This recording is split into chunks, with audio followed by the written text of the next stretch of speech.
Welcome to KXAN News Today. The Central Texas Food Bank is soon going to start distributing more than 30,000 turkeys. It's part of its goal to make sure everyone can enjoy the upcoming Thanksgiving. It'll distribute them throughout 21 counties in the next few weeks. Austin police asking the public for help when it comes to finding a missing person. Police say Roberto Romero ran away from his home on Research Boulevard Sunday around 7 o'clock, and that a witness saw him near Lazy Lane in Research Boulevard. A few hours later, he was last seen without a shirt, wearing gray shorts, black Crocs, and a purple-pink flower print blanket. Today, Travis County is considering declaring a public health crisis. This is due to drug overdose and deaths related to opioid usage. In 2023, 486 people died from overdosing in Travis County. Commissioners will also talk about investments in potential solutions. And it's been a week since the election, and there are still several races that haven't been called. And in Austin, it is the candidates for mayor who remain waiting as more ballots need to be counted. Thanks for joining us. I'm Tom Miller. I'm Sally Hernandez. A week after Election Day. Now, we need the votes counted before we know, of course, whether Austin Mayor Kirk Watson is going to remain on the job or if he's going to head to a runoff with second place candidate Carmen Yanez Pulido this December. Now, Watson needs more than 50% of the overall vote. He's at 50.01% right now, with unofficial ballots that are still uncounted. The ballots we're waiting on are the late mail-in ballots, provisional ballots, and overseas military ballots. There will not be any answers today. We do know that. It's the deadline for the clerk's office to receive military and overseas mail ballots today. Travis County officials tell us they expect to canvass on Wednesday, possibly into Thursday. County will post results as soon as that is complete. Williamson County told us its final count is likely to be this Friday.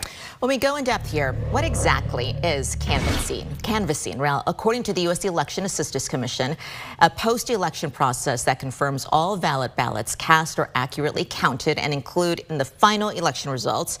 And that's when they'll decide whether provisional ballots are valid. So look for those marking mistakes and reconcile the number of ballots cast with the number of people who actually voted. At the end of the canvass, we're going to also see those late mail-in and overseas or those military ballots finally counted. First warning weather with meteorologist Kristen Curry. Well, good Tuesday morning. Let's start with a live look outside, taking you up to North Austin. This is our ND domain camera. We've got clear skies and nice conditions underneath. We'll be on the lookout for some fog out in our eastern counties, but right now does not look to be a huge issue. Temperatures largely in the 50s. There's a few spots in the 40s out in the hill country. I would suggest a light coat. As far as the difference goes, we're running a little bit cooler in most areas this morning compared to yesterday morning, but it is going to be a nice afternoon. From those 50s, we have out there now expecting 60s later this morning, and those 60s turn to 80s later this afternoon. Your forecast high, 83. That's going to be that pickup temperature parent. So again, maybe a coat this morning with short sleeves underneath would be just fine for the kids. Unseasonably warm weather today and tomorrow, but there's a cold front coming in late tomorrow with some impacts to our temperatures and eventually some rain chances on the back end of the 7-day. More on that coming up in your first warning forecast. Thank you, Kristen. President-elect Donald Trump is filling out his cabinet. NBC News reports Trump is expected to name Florida Senator Marco Rubio as Secretary of State. However, sources say Trump could still change his mind, so not set in stone. Trump already named Tom Homan to oversee border control. Homan was Trump's former immigration and customs enforcement director. He supported the policy that separated migrant families during the first Trump term. And CBS's 60 Minutes recently asked Homan about that. Is there a way to carry out mass deportation without separating families? Of course there is. Families can be deported together. The president-elect nominated Republican Congresswoman Elise Stefanik for U.S. ambassador to the UN. She's been a defender of Israel and outspoken about anti-Semitism on college campuses. Meantime, law enforcement along the Texas border are bracing for a potential surge in migrants before Trump's inauguration. And News Nation's Jorge Ventura finds more unaccompanied children are making a long journey on their own. I'm here on the Eagle Pass border, and right behind us is the Rio Grande, one of the deadliest crossing points throughout the southern border. Now, Border Patrol agents and Texas DPS are already seeing a spike in migrant counters, but also a growing number of unaccompanied children traveling alone. Just this past weekend, Texas DPS encountered a group of over 100 migrants that included 13 children, some young as 7 years old. These children often rely on strangers to guide them through cartel-controlled areas, adding extreme risk to their already dangerous journey. Texas DPS reports a surge in unaccompanied minors, with over 100 children arriving alone in the first half of October. Many marked with colored wristbands by cartels, signaling payment for crossing through dangerous areas. When these children encounter authorities, they often have a note with them with a sponsor address. Recently, a group of unaccompanied minors was found with addresses to sponsors in states like New York, California, Colorado, and Florida. And as of November 1st, the Department of Health and Human Services is caring for over 6,000 unaccompanied children, working to reduce that average stay to just 34 days while prioritizing their safety. As more children cross alone, the surge is already a reality here in Eagle Pass, even before the election results were known. Now authorities are preparing for what could be even a bigger influx as January's inauguration approaches. Now, authorities say they're getting ready for any possible scenarios with anticipated surge before January's inauguration. Texas has now ramped up security under Operation Lone Star. In Brownsville and El Paso, National Guard soldiers alongside local law enforcement are running intense battle-ready drills. Captain Daniel Mannon of Task Force East says these exercises keep teams prepared for swift, coordinated action if these larger groups do arrive.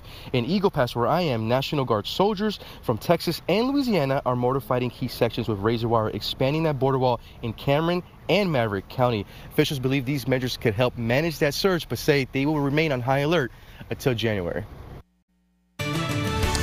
Good morning, everyone, and welcome to KXAN News Today as we take a live pic at our domain tower camera on top of the Indeed building. As you can see, the domain right there and Q2 Stadium, bright lights. Well, there's a call into Austin Council meeting that is raising concerns after some believe the call is AI generated. What if Israel has to become a democracy where the Arabs have equal rights? I mean, just imagine if they were able to vote. That call began with the voice introducing itself as Christian Zionist and then congratulating council on President-elect Trump's re-election. It's unclear whether the call is connected to an actual person. Austin Mayor Kirk Watson posted this message to council on Sunday saying he, quote, discussed the need to immediately get to the bottom of how this happened. Some insight into how closely the government is watching AI. The Federal Trade Commission says it's performing a law enforcement sweep. It's called Operation AI Comply. Focuses on companies using artificial intelligence in deceptive or unfair ways. Several factors inspired this initiative, including using bots to create fake reviews, claims of selling AI lawyer services, and claiming to help people make money with online storefronts. The chair of the FTC says using AI tools to trick, mislead, or defraud people is illegal. Hey, we have a first warning traffic alert into the newsroom this morning that we are just learning some details on. There's been a crash on I-35, shutting down all lanes of southbound traffic. This has happened between Breaker Lane and Rumberg. So if you're coming in from North Austin or Williamson County to downtown, this could affect you if you plan on going on I-35.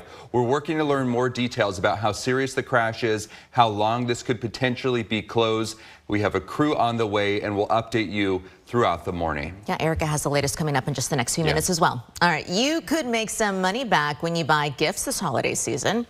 Well, ahead this morning on the Today Show, Vicki Nguyen shares tips on how you can earn money on your holiday purchases. And she's going to break down everything that you need to know about cash back apps. All of that's coming up on the Today Show. And making a comeback after almost 4 years, Austin's House Park Barbecue now officially back in business. It's been a while. It originally opened back in 1943. The restaurant burned down in 2020. That fire destroying the inside, but the oldest pit in the restaurant only had minimal damage. So now the restaurant is reopening its doors. It really is a beautiful thing. I'm bringing something back to Austin that needs to be here, and it doesn't need to be changed. The restaurant is open from 11 in the morning until 2:30 or until it's sold out.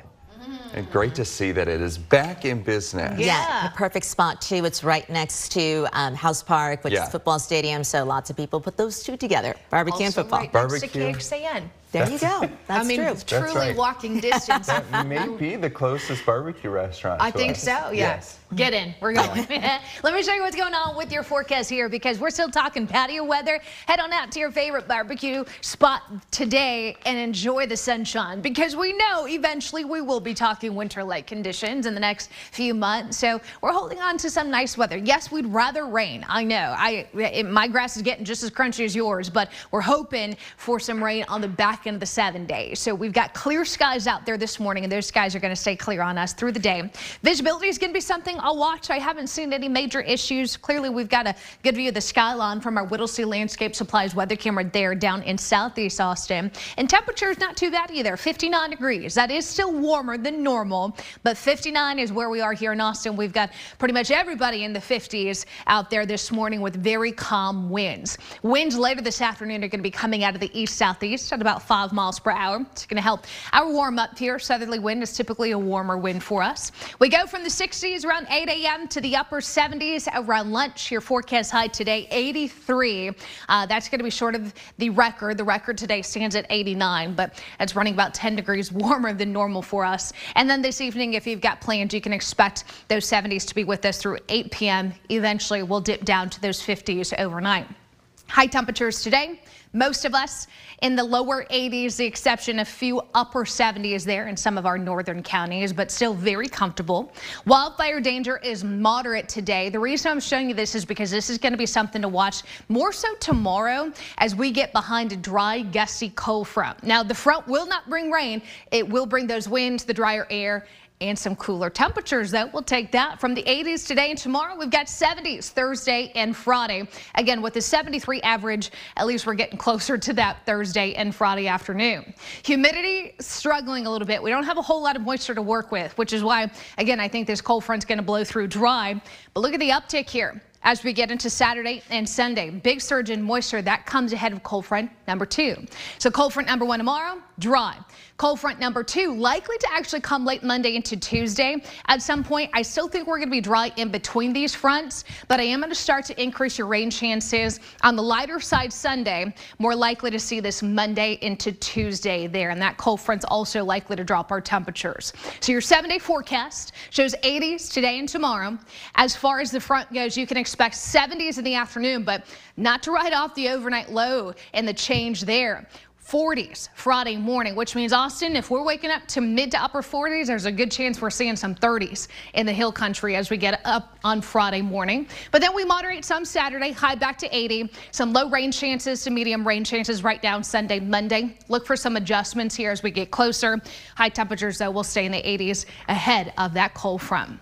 Let me take you out east now. Fire crews continuing to battle wildfires in some parts of New Jersey. Not an area you typically think of when it comes to wildfires. Now, this area is a little closer to New York. It's a 3,000-acre fire that still is only 10% contained so far. Fire crews and other fire management officials are coordinating efforts to try and prevent further spread. It is posing a significant threat to at least 24 buildings in its path, in addition to the poor air quality around the area. The area did receive some recent rainfall, but unfortunately not enough to stop this wildfire. We'll continue to follow that for you. Kristen, thank you. President-elect Donald Trump is gearing up to return to the White House, and the FBI is preparing for Trump to replace the FBI director, Christopher Wray. That's all according to 3 people familiar with the matter. Trump appointed Wray back in 2017, but has since criticized his leadership of the Bureau. The Department of Justice has investigated Trump over the past few years. 2 other sources say Trump is considering replacing Wray with Kash Patel, who served as a Defense Department official during Trump's first term.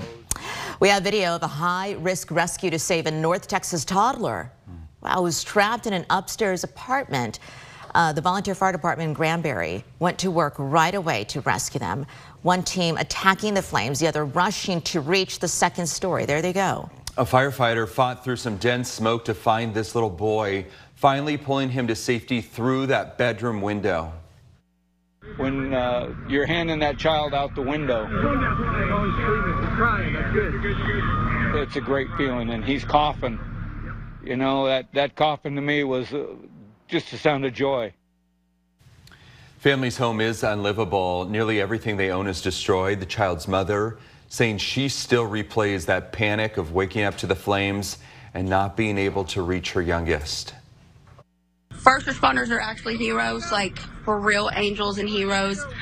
Even the small town of Granbury, Texas, the Volunteer Fire Department, they were great. Every single one of them. Mom says her son is being treated for carbon monoxide and she hopes he'll be released later this week. Hope so as well. Yeah. While out celebrating Halloween, a young San Marcos woman nearly lost her life when a vehicle hit her along Hays County Road. She was crossing the road to get to Texas State University Fraternity House. And since that happened, the community rallied behind her and raised thousands of dollars. Mia Pace suffered serious injuries, including a ruptured bladder, spinal injury, broken bones. Within the first 24 hours, they raised $20,000. And now that number has climbed to more than $45,000. Could have really used the support through that. And I wanted to do something for her in these times because I knew it was going to be very difficult. Now, we've reported on this road before. 8 years ago, Luis Xavier Alvarez was hit and killed in front of the same fraternity house along Ranch Road 12. The driver then said that he did not see the group of people who were walking alongside that road. There are more ways to relax while you wait to board your plane. Come into Austin's airport. The Airport Advisory Commission is expected to unveil plans for new lounge options. As part of the expansion that's already underway, they'll be added to the Barbara Jordan Terminal and Concourse B. Redevelopment lounge spaces also part of this overhaul. We wanted to shine some light on the stories of inspiring women here in Central Texas. We know there are so many out there, obviously, and we want you to tell us about who the remarkable woman is in your life. Yeah, you can go to KXAN.com, nominate someone from your community, and look for the Remarkable Woman tab on our homepage. Our local winner will then travel to LA, where 125 women from around the country will be honored. The National Remarkable Woman winner will win $25,000 for the nonprofit of her choice. Send us your nominations now, and we are taking them until December 20th. This is KXAN Sports, brought to you by Thomas J. Henry. We've got our work cut out for us, but I like the mentality of the team already here Monday morning with them understanding, yeah, that was a good game for us Saturday, but there's more work to be done. Yeah, and that work means renewing a conference rivalry. They played Arkansas over the last several years, but now for the first time since 1991, they are conference rivals. Longhorns coming off an impressive beatdown of the Florida Gators. They scored early, they scored often, and they took care of business by halftime. Now they turn that attention not only to Arkansas, but another road game. In fact, it was Sark's first road game as Texas head coach in 2021. Did not go well, to say the least, and he got a little flavor of what this rivalry has meant. This rivalry's been going on for a long, long time. I was joking with the team this morning. I don't know what Darrell Royal did to Arkansas back in the day, but they absolutely hate our guts. And I think we learned that the first time around when we went there, you watch some of the clips at the end of that game, and Joe Tessitore is talking about that Arkansas, hates Texas more than they like themselves. And folks, you're saying, now why would you field Storm? It's a number 15 team in the country. You want to know why? Because rivalries matter in college football. He might be right. So I think from our perspective, internally we understand and value this rivalry, and it's great to have back. It's great for the state of Texas. It's great for the state of Arkansas. Yeah, Longhorns trying to stay right in the thick of things in the SEC race. Don't forget Texas Game Day at 10 o'clock on Saturday morning over on KBVO. Back to you. Still ahead, how state lawmakers are looking to shape the future of higher education in Texas. If you're listening on the podcast, thanks for joining us. Hope you'll join us on air for that story. We have all our stories on our website, KXAN.com.